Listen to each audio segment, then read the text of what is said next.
अगर कोई हिंदू यह वीडियो देख रहा है तो आप हमारी एक आखिरी उम्मीद बचे हैं। मेरा नाम आलोक कुमार है और मुझे पता है यह वीडियो बनाने के बाद हम हिंदुओं के साथ यहाँ क्या होने वाला है, फिर भी हमारे पास कोई और रास्ता नहीं बचा, क्योंकि इस देश को जितना कश्मीर अपना लगता है, अगर उसका आधा भी नॉर्थ ईस्ट मेघालय लगता तो आज हम हिंदू यहाँ नहीं रोते। कश्मीरी पंडित, कश्मीरी हिंदू इस देश को इससे आगे कभी कुछ दिखाई नहीं। मारने वाले मुसलमान थे तो लोग भी चिल्लाए, सरकारें लड़ी, पिक्चर बनी, लेकिन उस जगह का क्या जहाँ मारने वाले मुसलमान नहीं है? क्या वहाँ के हिंदू इस देश के लिए हिंदू नहीं है? क्या नॉर्थ ईस्ट हिंदुओं की जमीन नहीं है? कश्मीर में 1991 से हिंदू मारे और भगाए जा रहे हैं और हम मेघालय शिलोंग में 1980 से मारे भगाए और कन्वर्ट किए जा रहे हैं। हमारा हर एक दिन डर के साए में गुजर रहा है और किसी को हमारी जान की कोई नहीं पड़ी। मानो ऐसा कि हम जिंदे रहे या न रहे इसका कोई मतलब ही नहीं। आप हंसते हैं ना कि हम राइस बैग लेकर कन्वर्ट हो जाते हैं। कभी यह जानने की कोशिश करी कि हमारी जिंदगी कैसे गुजर रही है, पिछले 40 सालों से हमारे साथ क्या हो रहा है, यह जानने की कोशिश करी?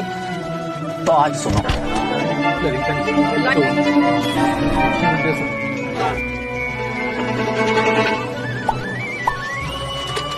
आपको हमारी कहानी इंटरनेट या गूगल पर नहीं मिलेगी, क्योंकि ना तो आज तक किसी को कोई फर्क पड़ा और ना ही कभी किसी की लिखने की हिम्मत बनी। दरअसल मेघालय में हम हिंदू माइनॉरिटी में है, मुश्किल से 11-12% ही बचे हैं। 75% मेजोरिटी क्रिश्चियन लोगों की है, जिसमें खासी, जैंतिया और गारो कम्युनिटी सबसे ज्यादा डोमिनेंट। जैसे कश्मीर केवल मुसलमानों का है, हिंदुओं का नहीं, सेम वैसी ही शिलोंग मेघालय की लड़ाई है। हम हिंदुओं को वहाँ ढाकर्स मतलब आउटसाइडर बोलते हैं और इनका मकसद साफ है, या तो कन्वर्ट हो जाओ नहीं तो शिलोंग छोड़ दो। और ये मेघालय के हर एक हिंदू घर की लड़ाई। सबसे बड़ी घटना हुई 1979 में। हम हिंदुओं के पूजा करने का विवाद इतना बड़ा बना कि हम हिंदुओं को घरों से बाहर निकाल कर मारा, हमारे घरों को जला दिया, हमारी दुकानें और प्रॉपर्टी तबाह कर दी। 20,000 से ज्यादा हिंदू शिलोंग छोड़ गए, सालों तक रेफ्यूजी कैंप में पड़े रहे, लेकिन न कोई खबर, न टीवी और न सरकार। 1984 हिंदुओं के नरसंहार की दूसरी घटना निर्भया दिल्ली से थी, इसलिए पूरे भारत को उसकी चीखें सुनाई पड़ी। गोरी दे नाम था उस लड़की का, प्रेग्नेंट थी वो। उसके पति के सामने बांधकर रेप और फिर धारदार बांस को उसकी आंतों तक घुसा दिया। यहाँ लोगों के कानों में वो चीख आज भी गूंजती है, लेकिन गले से आवाज नहीं निकलती। 1987, 1992 5-5, 7-7 महीने के बच्चे ऐसे फेंके गए जैसे कोई पत्थर फेंक रहा हो।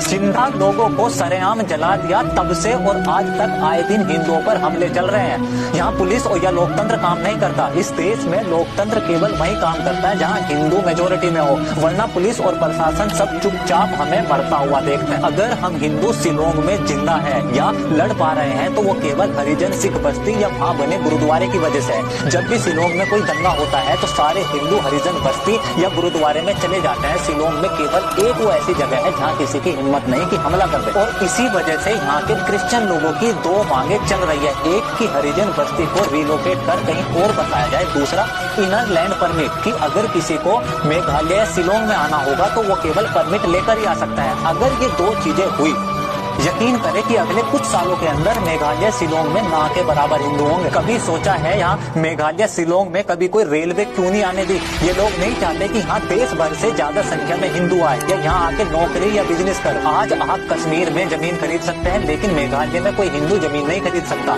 सारी गवर्नमेंट जॉब पहले से ही रिजर्व है, 80% प्राइवेट जॉब ऑलरेडी रिजर्वेशन में है। टैक्स केवल हिंदू देंगे, दुकान और बिजनेस का प्राइवेट हम हिंदुओं को नहीं मिलेगा। स्कूलों में हिंदू बच्चे टॉयलेट नहीं जाते कि वहाँ कोई मार न दे। शाम को 5 बजे के बाद लोग घर से बाहर नहीं निकलते, पता नहीं वापस आए या ना आए। ये जो पूरा देश सीए चिल्ला रहा था ना, यहाँ ये मेघालय को सीए से बाहर रखा गया था। जब पूरा देश 15 अगस्त को आजादी का अमृत महोत्सव मना रहा था, यहाँ मेघालय में ब्लैक डे मनाया जा रहा था। कर्फ्यू लगा हुआ था 15 अगस्त के दिन। समय खत्म हो सकता है, लेकिन यहाँ हर घर वो अनकही अनसुनी कहानियां हैं जो कभी खत्म नहीं हो सकती। शिलोंग में माँ बाप अपने बच्चे को बोलते हैं कि अगर अकेले में कोई कुछ पूछे तो बोलना हम हिंदू नहीं खासी है।